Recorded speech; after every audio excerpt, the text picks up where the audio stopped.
E aí, rapaziada, eu sou o Bernardo, né? Mas todo mundo aqui me chama de Befras, só aqui, porque esse não é meu nome de verdade. E, enfim, rapaziada, a gente vai reagir a esse vídeo aqui hoje, tá?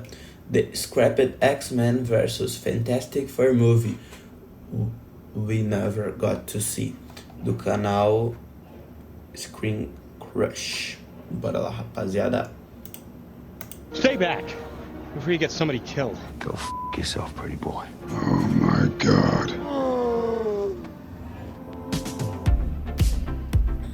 Hey, welcome back to Screen Crush. I'm Ryan Airy. Now, I know we're all excited for Avengers Doomsday when we're going to see the Fox X-Men fight the Fantastic Four and the Avengers. But did you know that years ago, we came this close to seeing the X-Men and the Fantastic Four fight in the same movie? And this would have been before the Avengers ever assembled. Wait, what are you talking about, person? Well, back before Disney bought 20th Century Fox back in 2018, the studio owned the film rights to several Marvel characters, like the X-Men, Deadpool, Daredevil, and the Fantastic Four. Now, back in 2010, while X-Men First Class was in production, Fox was planning for a film where all of those X-Men characters and the Fantastic Four came together in a giant crossover movie. And they hired the writers of X-Men First Class, Zack Stentz and Ashley Miller, to write the script for this film. They also briefly talked to the Bourne Ultimatum director Paul Greengrass about directing, which would have been insane. Now, Zack Stentz actually briefly talked about this script back in 2019 on Kevin Smith's Batman Beyond podcast.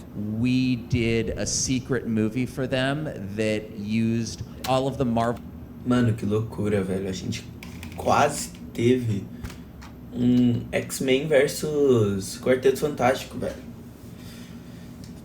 Nossa. Characters that Fox had at the time. Now, Stentz could not go into any plot details in that interview, but an article from The Hollywood Reporter released around that same time did give some more details on the canceled project. And it turns out this film would have actually been based on the Marvel Comics event Civil War. But we already got Captain America Civil War. Impossible to have two. But remember, the MCU Civil War movie was released in 2016, and this is years before that. And this Fox version of Civil War would have been really different from the MCU version, but according to these reports, it actually would have started out in a similar way. However, do you mean? Well, this movie would have started with Johnny Storm, the Human Torch, going after the villain, the Mole Man. You mean the guy from Atlantis, the Lost Empire?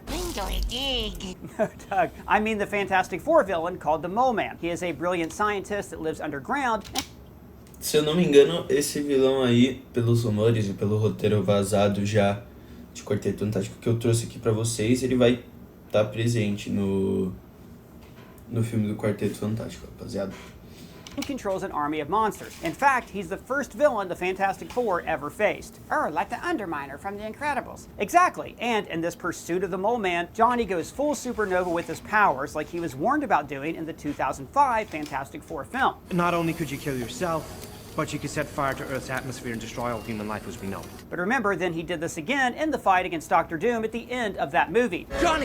Supernova! I thought we agreed that was bad! Now! But in this version of Civil War, Johnny going supernova would have literally blown a hole in Manhattan, resulting in an insane level of damage. And this would have caused the government to issue the Superhero Registration Act as a response. Oh, geez, person, I'm in real big trouble. Okay, I've been waiting for this day. Here's $10,000 and a new passport. Your new name is Mr. Buzzlefuddleduck. No, it's nothing like that. It's just that it's almost Father's Day and I didn't get my dad anything. Me and my dad, well, we don't get along so well. When I was little, he was always telling me to cut my hair. I don't like it. Oh, yeah, that is a tough one, man. But wait, your dad likes to look tidy, right? He keeps a shiny coat, yes. Well, then for Father's Day, instead of getting your dad like a lame mug or something, get him something he'll actually use, like the Chairman Pro electric... Ah, e aí, cara? Não, ele... Tipo, ninguém liga pra isso.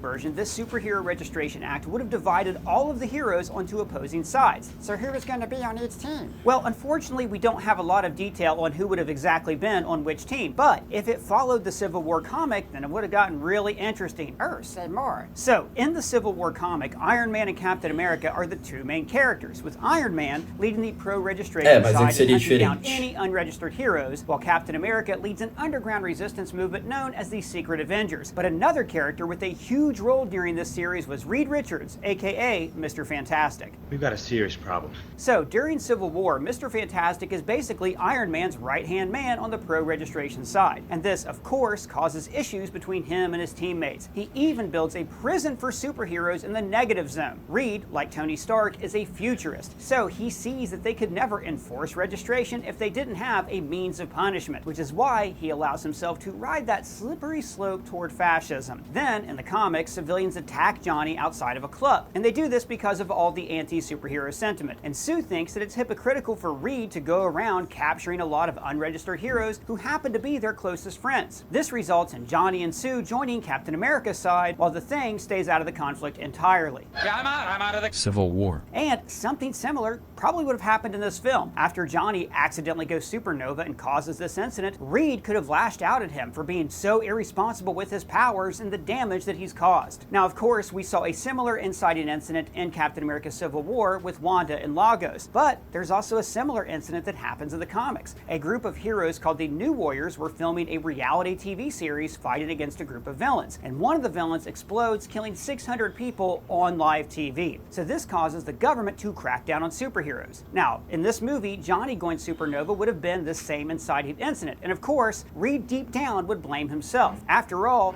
he is the reason the team has these powers. It was his rocket launch that led them into space, and he is the leader of the team, so he would ultimately hold himself responsible for any mistakes that Johnny would make. Now, the guilt he would feel over this incident would have made Reed an outspoken supporter of the Superhero Registration Act, much like how Tony Stark's guilt over the destruction and deaths caused by Ultron made him support the signing of the Sokovia Accords. We need to be put in check.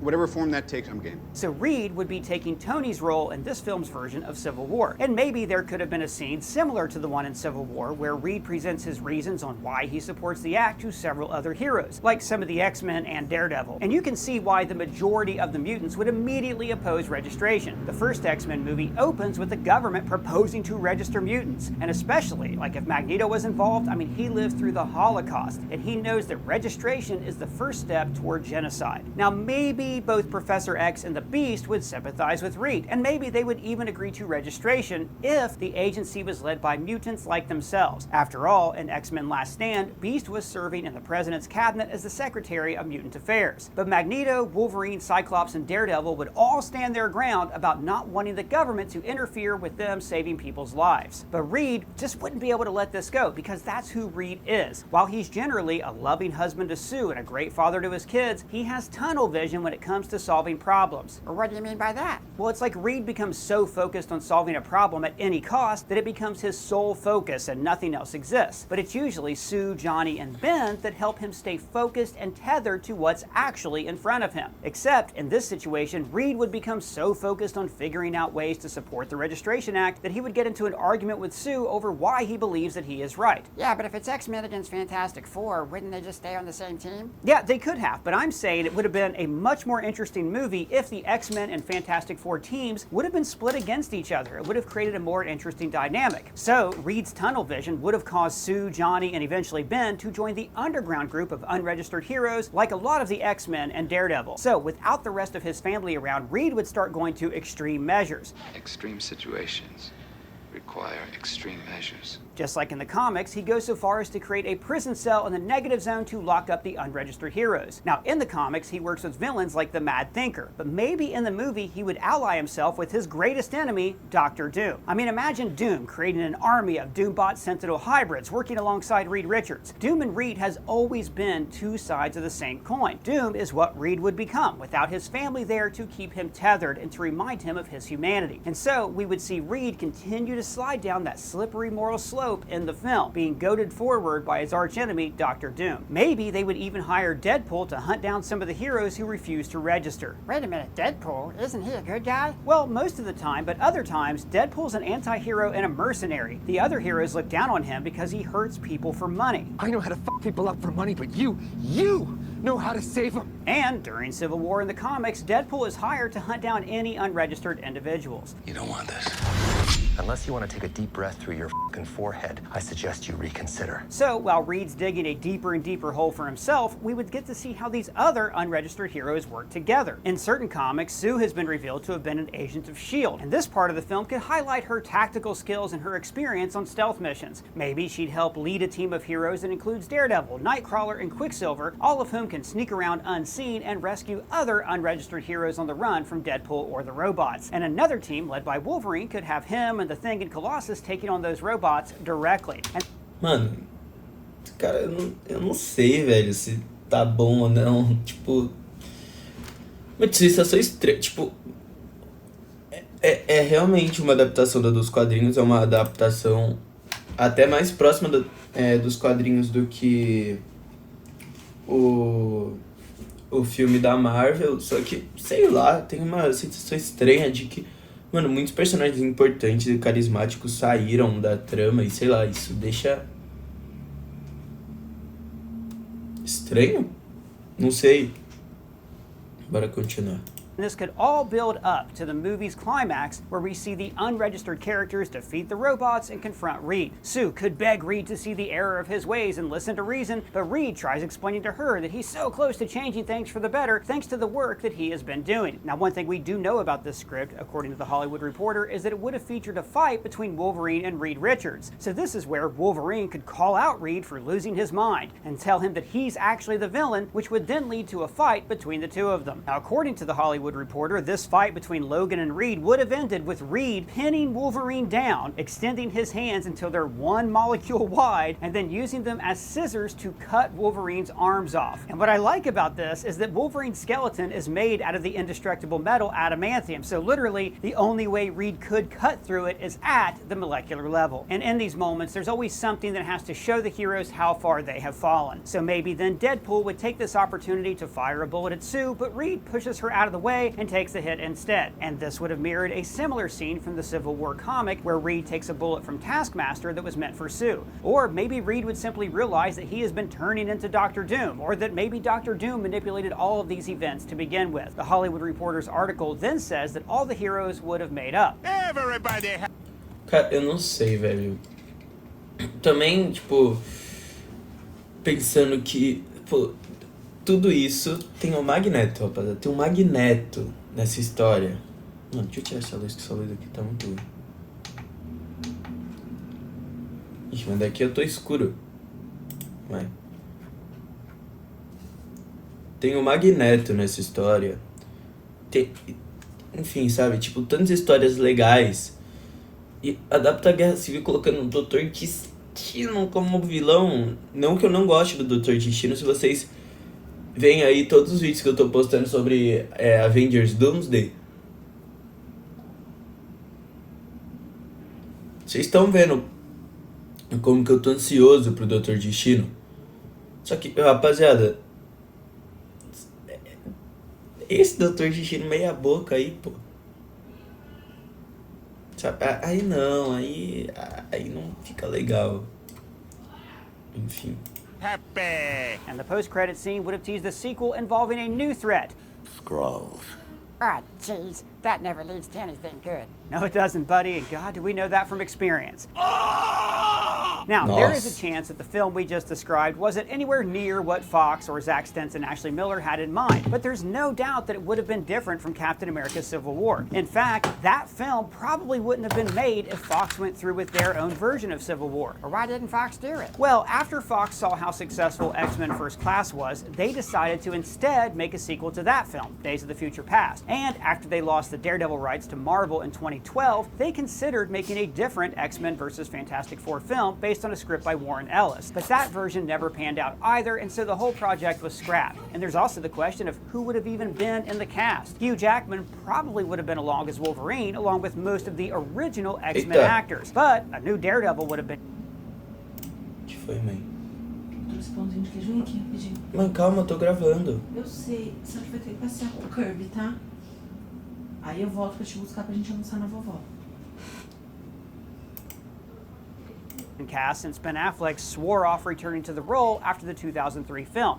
No force on earth or heaven could get me back as Daredevil. It also would have been a huge stretch for the 2005-2007 Fantastic Four cast to come back. Chris Evans had already signed on to play Captain America in the MCU, so Fox would probably have to reboot the Fantastic Four in order to have them meet the X-Men. And you also have to remember that in 2010, the only Deadpool we had was this one. Your Stryker finally figured out how to shut you up. Fox wasn't going to give a solo Deadpool movie a green light until some mysterious person, nobody knows who, leaked the test footage to the public in 2014. And Fox struggled to get a Fantastic Four reboot off the ground. They hired Josh Trank to do a gritty reboot of the franchise, but then got cold feet and reshot the third act. So this crossover movie could have depended on the Trank film being a hit. It seems like the movie was mostly a victim of bad timing. But if this movie had been a hit, then Fox's Marvel output would have looked very different. On one hand, we might have gotten a Deadpool movie sooner, or had new Fantastic Four or Daredevil franchises. But then again, there's the chance that we might not have gotten a movie like Logan. No! Okay, I get it. Yeah, seems like things worked out for the best then. Yeah, I think so, buddy. But what do you guys think? Would you have liked to have seen Fox's version of Civil War? What would it have looked like? What hero matchups would you want to see fight each other? Let me know your thoughts down in the comments below, or at me on Twitter, Blue Sky Threads, or on our free-to-join Discord server. And big shout out to Cole Allbinder, who wrote this video. You can find his social links below. And if it's your first time here, please subscribe and smash that bell for alerts. For Screen Crush, I'm Ryan Airy. Isso aí, rapaziada. Esse é o vídeo de hoje, espero que vocês tenham gostado. Dá like, se inscreve, eu sei que é chato, mas eu peço do mesmo jeito. Aqui tá o vídeo que o YouTube acha que você vai gostar. Aqui tá